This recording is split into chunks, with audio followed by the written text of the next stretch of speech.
भगवान की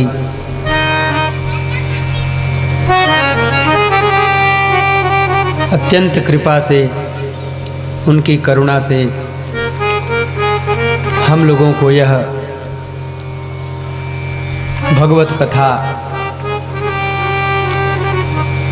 सुनने को मिल रही है। हम लोग बड़े भाग्यशाली हैं। जो कथा देवताओं को भी दुर्लभ है, वो कथा हम लोगों के लिए कितनी सुलभ है।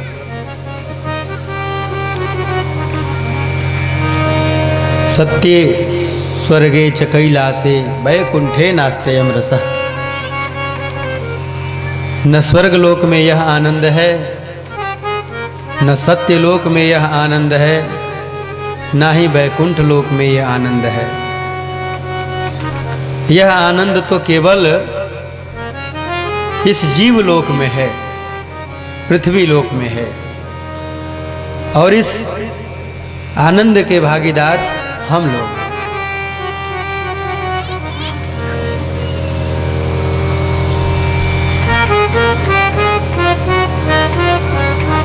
दिव्य कथा है भगवान की।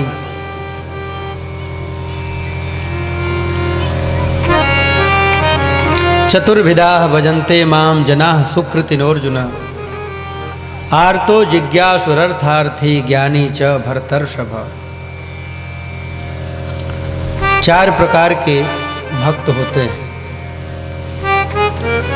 गीता में कहा गया है, आर्तो जिज्ञासु अर्थार्थी ज्ञानी च।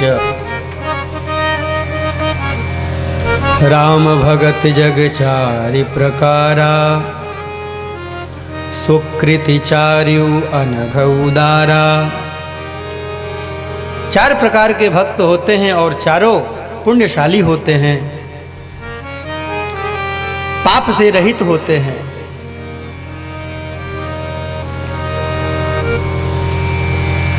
चार भक्तों को गिनाया, आर्त, जिज्ञासु, अर्थार्थी और ज्ञानी। आर्त भक्त कौन है? जिसके ऊपर विपत्ति पड़े तो वह भगवान को पुकारे। हम लोगों के ऊपर विपत्ति पड़ती है तो हम लोगों को अपने माताजी, पिताजी या कोई बंधु बांधव याद आता है। थोड़ी कमर में दर्द हो गई, उठा नहीं गया तो लोग ऐसे कमर पकड़ के बोलते हैं, अरे मैया उठल नहीं जात बा हो, का करी।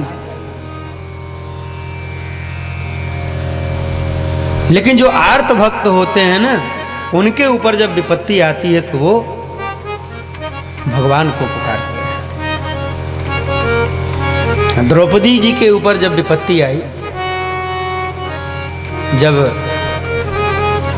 हस्तिनापुर की सभा में कौरवों ने द्रौपदी का वस्त्र खींचना चाहा, द्रौपदी जी ने सबको पुकारा। जितने भी सभासद बैठे थे सबको द्रौपदी जी ने पुकारा, लेकिन किसी के तरफ से भी द्रौपदी जी के पास सहायता नहीं पहुंची।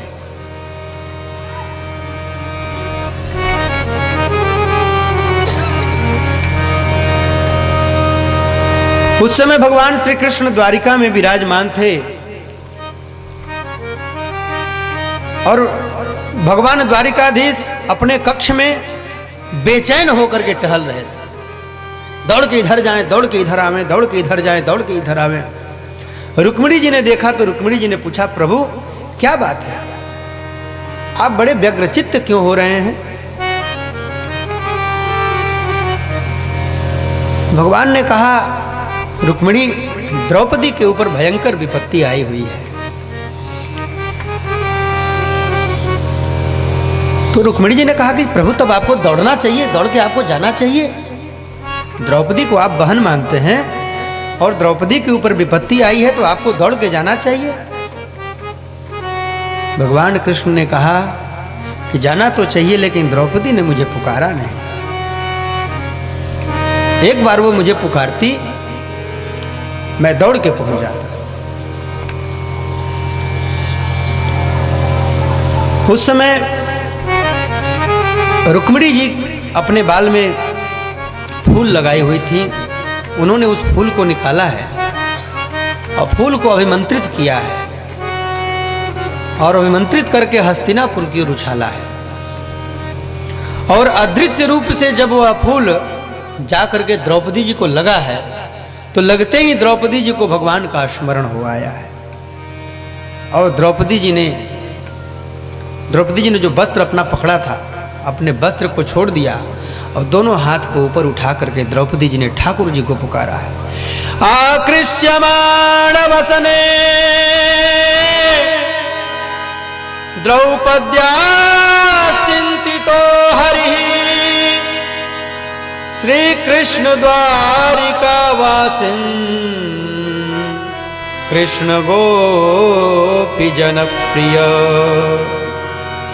कौरवे परिभूता मां किं न जानासि केशव हे नाथ हे रमानाथ ब्रजनाथार्तिनाशन। और जैसे ही द्रौपदी जी ने भगवान को पुकारा है, भगवान सब कुछ छोड़ करके मन की गति से आए हैं उस सभा में। और भगवान ने आते ही वस्त्रावतार धारण किया है। सारी बीच नारी है कि नारी बीच सारी है कि सारी ही की नारी है कि नारी ही की सारी है। भगवान ने उस समय वस्त्रावतार ग्रहण कर लिया है। भगवान ने मन ही मन सोचा, बहन आज कर्जा चुकाने का समय आ गया है। एक बार जब मेरी उंगली कटी थी तो तुमने अपने आंचल को फाड़ करके और मेरे उंगली पर पट्टी बांधी थी और आज उसी कर्जा को मैं तुम्हें चुकाऊंगा। और भगवान ने सारे विश्व के कपड़ों को वहां मंगा लिया है और द्रौपदी के लिए वस्त्र प्रदान कर दिया है। भगवान श्री कृष्ण ने दुशासन के हाथ से द्रौपदी का चीर हटा दिया और अपना पीतांबर पकड़ा दिया। ले बेटा खींचता रह, जन्म भर कभी कम नहीं पड़ेगा। बोलिए द्वारिकाधीश भगवान की जय। उस समय विदुर जी महाराज खड़े हो गए। जब विदुर जी खड़े हो गए तो कृपाचार्य जी ने देखा, द्रोणाचार्य जी ने देखा, भीष्म पितामह ने देखा। विदुर जी खड़े होकर के प्रणाम कर रहे थे। द्रोणाचार्य जी ने भीष्म पितामह से कहा, लगता है पितामह कि भगवान यहाँ आ गए हैं। भगवान ने यहाँ पे किसी न किसी रूप में अवतार ग्रहण किया है, इसीलिए विदुर जी खड़े होकर के प्रणाम कर रहे हैं। तो द्रौपदी जी आर्त भक्त है। हम लोगों के ऊपर विपत्ति आती है तो हम लोग दुनिया वालों को, संसार वालों को पुकारते हैं। द्रौपदी जी ने भगवान को पुकारा और भगवान ने देखिए कितना बढ़िया कर्जा चुकाया है। पत्रम पुष्पम फलम तोयम यो में भक्त्या प्रयक्षति।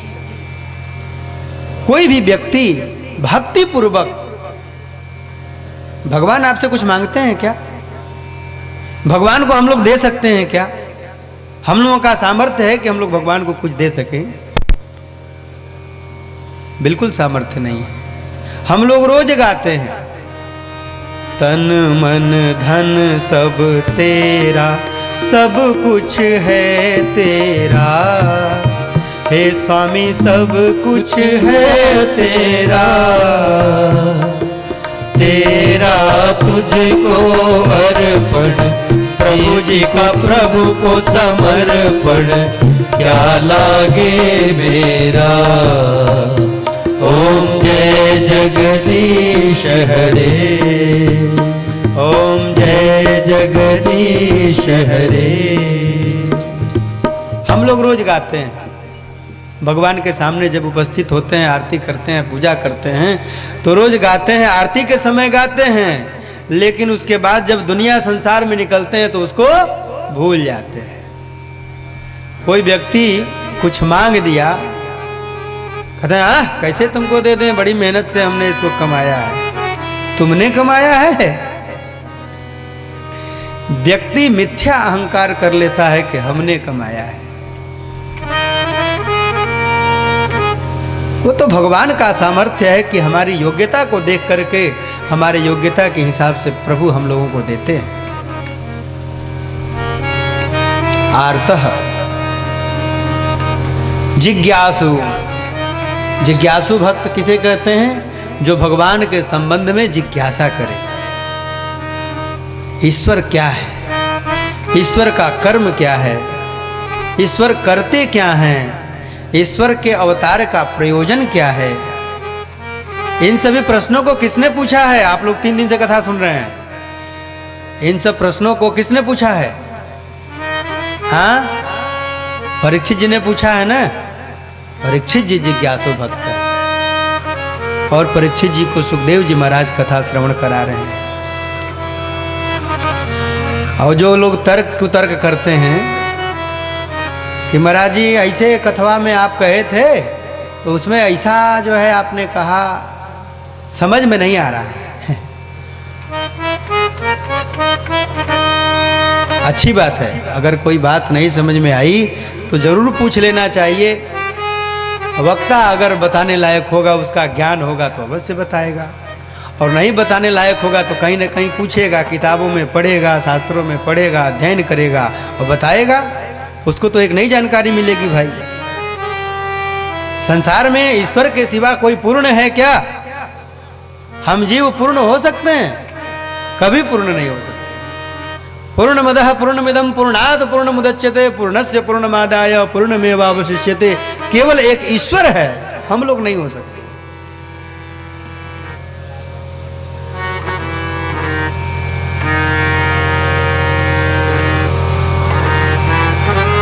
अर्थार्थी भक्त, अर्थार्थी भक्त उसको कहते हैं जो पैसा कमाने के लिए भगवान की भक्ति करे। ये भक्त सबसे अच्छे हैं कलयुग में।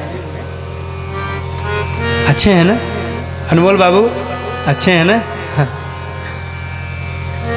हमारे बहुत सारे मित्र यहाँ उपस्थित हुए हैं, बड़ा आनंद आ रहा है।